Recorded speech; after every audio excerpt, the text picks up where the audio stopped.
ساعات بنلاقي نفسنا في موقف بيستفزنا أو بيخلينا نحس بالإهانة أو بالغضب، وفي اللحظة دي ممكن يبقى رد فعلنا عنيف شوية أو نعمل حاجات نندم عليها. لكن أنا هقولك على سر بسيط جدا تعمليه في الحالات اللي زي دي ومش هتصدقي قد إيه هو بسيط. السر هو do nothing، ما تعمليش حاجة خالص. لما بتحسي بالاستفزاز أو بالغضب من تصرفات حد قدامك، ده معناه إنك فقدتي السيطرة على نفسك، وده معناه إن هو داس على زرار طلع الغضب جواكي وهيطلع أسوأ ما فيكي. في فرق كبير يا ست البنات بين الاستجابة ورد الفعل. رد الفعل بيكون سريع ومندفع ومن غير تفكير، قال لي كذا لازم أرد، عملت كذا لازم أعرفها مقامها، مجرد انفجار. في الحالة دي بتكوني مجرد رد فعل وزمام الأمور مش في إيدك أبدا. نيجي بقى للاستجابة، الريسبونس.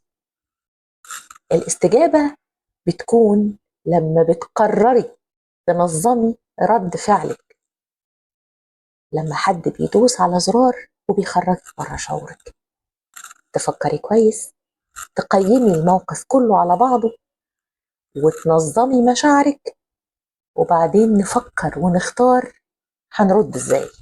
لما تعملي كده انت كده ملكتي رد فعل وما اديتيش الباور للشخص اللي استفزك ولا للظروف.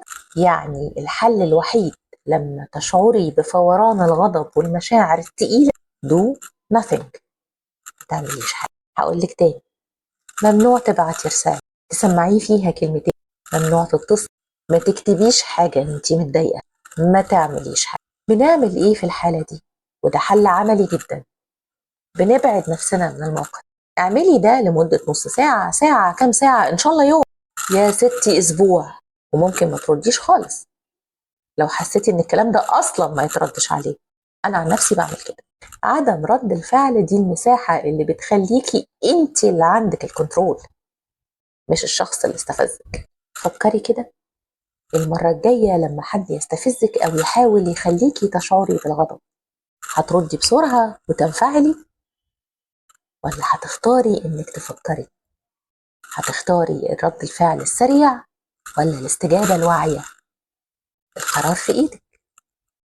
لو عجبك الفيديو لايك وشير، ولو أول مرة تشوفيني أنا رشا، بشاركك حاجات يا ريت كان حد علمها لي وأنا صغيرة، كانت فرقت معايا كتير.